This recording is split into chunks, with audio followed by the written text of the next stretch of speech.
Saudara-saudari yang terkasih dalam Tuhan Yesus, firman Tuhan yang menjadi bahan perenungan kita saat ini diambil dari Wahyu 3 ayat 20. Lihat, aku berdiri di muka pintu dan mengetok. Jikalau ada orang yang mendengar suaraku dan membukakan pintu, aku akan masuk mendapatkannya dan aku makan bersama-sama dengan dia dan ia bersama-sama dengan aku. Di dalam Alkitab, banyak sekali contoh orang-orang yang dianggap buruk oleh dunia, namun dianggap berharga oleh Allah. Mereka hidup dalam kehidupan penuh dosa, namun akhirnya menjadi percaya kepada Tuhan dan diselamatkan. Mereka memutuskan untuk menerima keselamatan yang Tuhan berikan daripada hidup dalam ketidakpastian tanpa arah dan tujuan.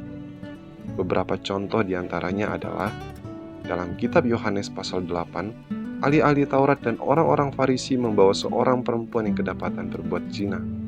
Mereka ingin melempari perempuan itu dan mencoba Yesus melalui kitab Musa. Tetapi Yesus mengatakan agar siapa yang tidak berdosa, dialah yang pertama melemparkan batu ke perempuan itu. Namun mereka akhirnya pergi satu demi satu. Yesus mengampuni perempuan yang kedapatan berbuat zina tersebut dan memintanya untuk tidak berbuat dosa lagi. Zakheus dalam kitab Lukas 19 adalah seorang pemungut cukai yang kaya. Ketika Yesus ingin menumpang di rumahnya, Zakheus bertobat dan berkomitmen untuk memberikan setengah dari miliknya kepada orang miskin. Bukan hanya itu, Zakheus mengembalikan uang orang-orang yang diperasnya hingga 4 kali lipat. Seorang yang pernah kerasukan setan di Gerasa dalam kitab Markus 5 meminta Yesus mengizinkannya ikut dalam perjalanan Yesus. Tetapi Yesus memintanya untuk bersaksi tentang Yesus bagi orang-orang di rumah dan di kampungnya. Alhasil, dia menjadi saksi yang luar biasa di 10 kota yang dikenal dengan Dekapolis. Ketika Yesus disalibkan bersama dengan 2 orang penjahat, salah seorang di antaranya percaya kepada Yesus dan mengatakan, "Yesus, ingatlah akan aku apabila Engkau datang sebagai Raja." Seketika itu juga Yesus mengatakan, "Aku berkata kepadamu, sesungguhnya hari ini juga engkau akan ada bersama-sama dengan aku di dalam Firdaus." Saudara-saudara yang terkasih dalam Tuhan Yesus, kisah-kisah di atas merupakan sebagian kecil dari orang-orang yang mengalami masa lalu dan hidup penuh dosa, namun akhirnya bertobat dan mengalami keselamatan kekal.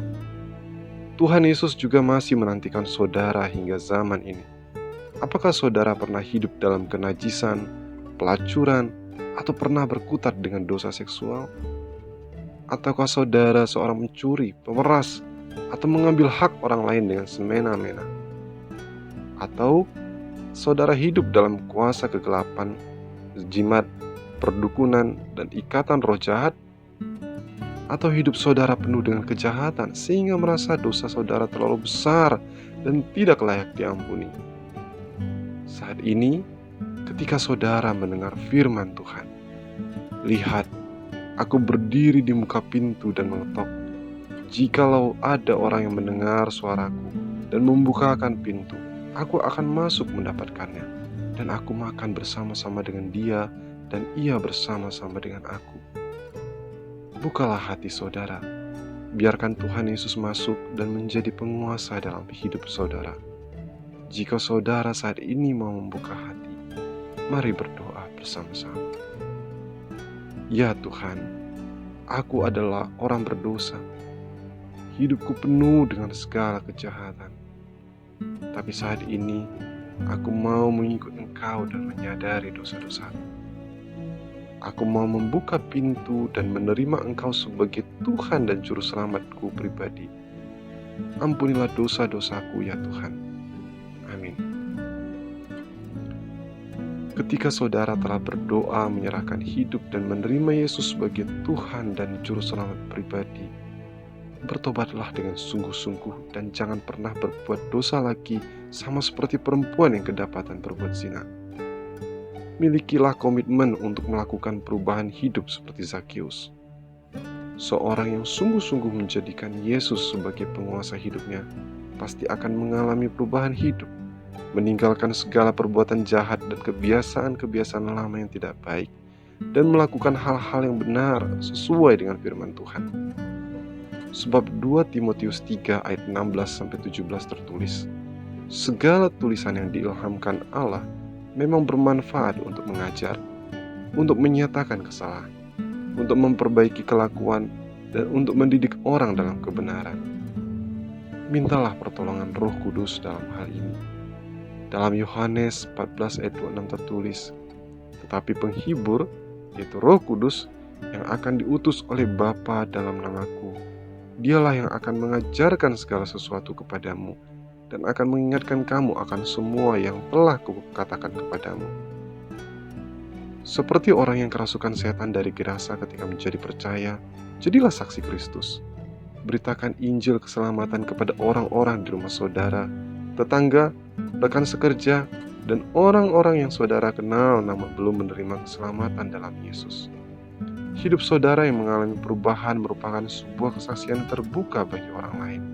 Namun, untuk Injil keselamatan dalam Yesus tetap harus disampaikan agar orang lain dapat mendengar dan beriman. Sebab firman Tuhan dalam Roma 10 ayat 14-17 tertulis, tetapi bagaimana mereka dapat berseru kepadanya jika mereka tidak percaya kepada Dia? Bagaimana mereka dapat percaya kepada Dia jika mereka tidak mendengar tentang Dia? Bagaimana mereka mendengar tentang Dia jika tidak ada yang memberitakannya? Dan bagaimana mereka dapat memberitakannya jika mereka tidak diutus? Seperti ada tertulis, betapa indahnya kedatangan mereka yang membawa kabar baik. Tetapi tidak semua orang telah menerima kabar baik itu. Yesaya sendiri berkata, Tuhan, siapakah yang percaya kepada pemberitaan kami? Jadi, iman timbul dari pendengaran, dan pendengaran oleh firman Kristus. Saudara-saudara yang terkasih, kita patut bersyukur karena keselamatan kita dijamin oleh iman kita kepada pengorbanan Yesus di kayu salib. Bukan karena kita melakukan perbuatan baik, bukan pula kita aktif dalam sebuah pelayanan atau kegiatan rohani, bukan pula karena kekayaan atau kepintaran seseorang, tetapi mutlak hanya oleh iman kepada Yesus. Seorang penjahat yang disalibkan bersama dengan Yesus mengimani Yesus pada akhir hidupnya. Dan Tuhan Yesus tidak mempertimbangkan segala kebaikan maupun kejahatan yang telah dilakukan. Juga Tuhan Yesus tidak mempertimbangkan latar belakang hidupnya di masa lalu. Tuhan Yesus sendiri mengatakan, Aku berkata kepadamu, sesungguhnya hari ini juga engkau ada bersama-sama dengan aku di dalam Firdaus. Amin. Tuhan Yesus memberkati. Jika saudara membutuhkan pelayanan doa, saudara dapat mengetikkan topik doa saudara di kolom komentar atau mengirimkannya melalui email sateduhdandoa@gmail.com.